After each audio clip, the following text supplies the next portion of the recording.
If a gelding does something, he's simply having a bad day. But if a mare does the same exact thing, it's blamed on her being a mare. And that mindset causes real harm. Hey, it's Adri with her horse, and today we're talking about the harmful stigma around mares and why it needs to stop. Some of you might be thinking, what the heck is mare stigma and what does it sound like? I'm glad you asked. A lot of you have probably heard this and not even realized that there was a term for what you were hearing. Have you ever heard someone say, oh, mares are moody, or mares are unpredictable, or even, I don't ride mares, or if something is a little off with a mare, they're like, oh, just hormones. Or if someone else is riding a horse and it's not going how they expected, how they wanted, they'll say, oh, they're just marish today. That is what I'm talking about. That is mare stigma. Okay, now that we've established what it is, why is it harmful? It's harmful because mare stigma allows pain to get dismissed. Often behavior is blamed on a mare being a mare. This could be something like ovarian pain, which is real and valid. If a mare has ulcers, there could be saddle fit issues going on, back pain, and these symptoms often get overlooked and allowed to go on longer than they should because we're just chalking up all these acting off symptoms as being a mare. Because when a mare reacts, often we blame her personality before we check her body. And this is not fair. I find that mares often get less grace and less patience in training. Reactions are labeled as attitude. The mare's boundaries get punished instead of understood. The horse's confusion gets interpreted as defiance. And this whole situation creates mistrust, not obedience. Because if your mare can't trust you to recognize real symptoms of pain or discomfort or anxiety, how can you expect them to trust you and do what you ask? You really can't. This one really annoys me. Hormones becomes a catch-all phrase. And yes, before you get too excited, hormones do matter. But not every issue is hormonal. Not all mares cycle the same. Some will experience pain and discomfort more than others. Some will feel pain not as bad, but they're more expressive. And just throw it out there, hormonal pain is still pain. And dismissing your mare's pain doesn't make it go away. So don't ignore it. I've noticed that in the equestrian world, we also hold mares to a different standard than we hold geldings to. With geldings, we're often more forgiving. With mares, they really have to earn their praise. And we make lots of excuses for them. And this double standard affects how often the vets get called out, how long issues go untreated, and how people talk about them publicly. Even when someone doesn't intend harm, the whole mare stigma, it really does annoy me and it is really negative. I've had people work at barns tell me that my mare is naughty or that she's bad or that she's bold. And I'm like, did you even check her out to make sure there was nothing serious going on? The amount of times I've heard this and been like, well, what's the situation? Why was this going on? And then you find out that, a horse was bullying her or pushing her around, or she was experiencing a heat cycle. I could go on.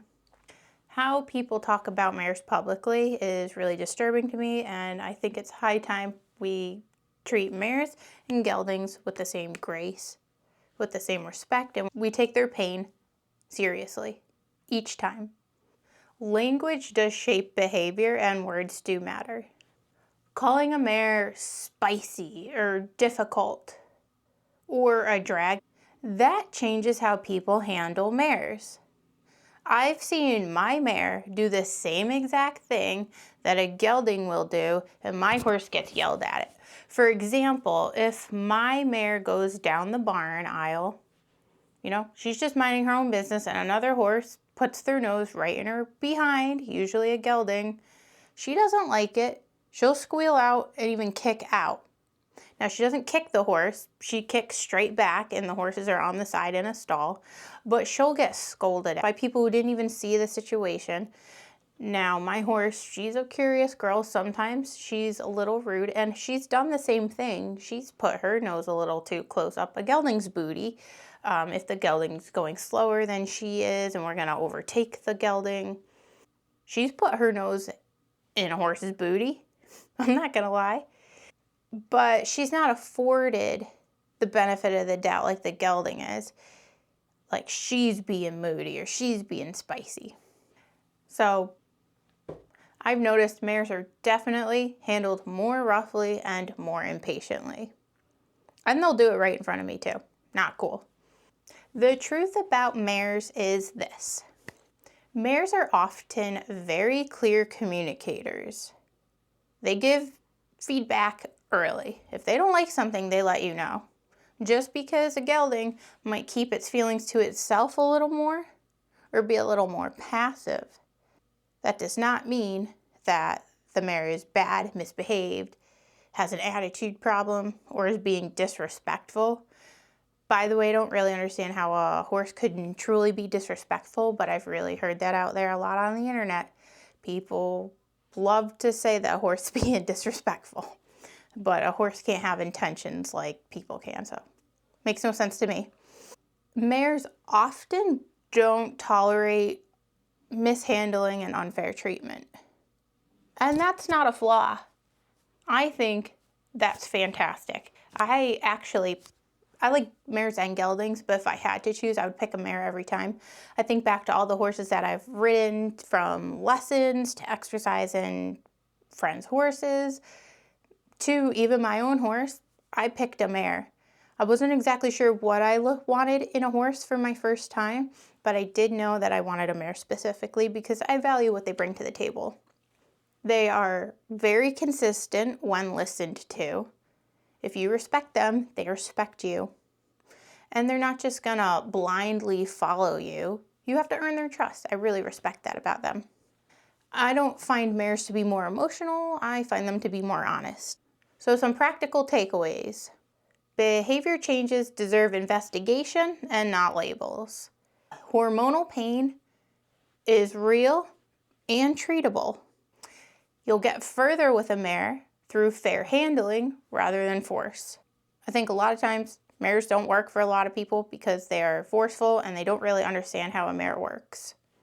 And please stop assuming sex explains behavior, because mares and geldings, you can't really categorize them to geldings are playful, mares are more serious and smarter, but a bit more rude, a bit more spicy, geldings are more stable.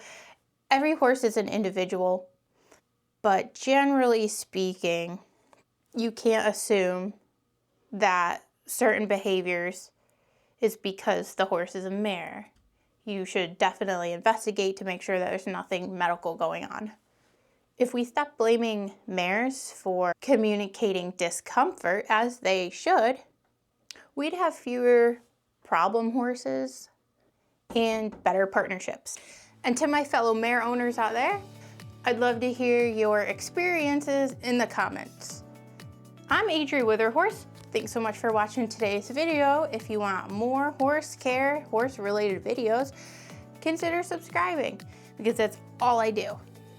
See you next week. Bye for now.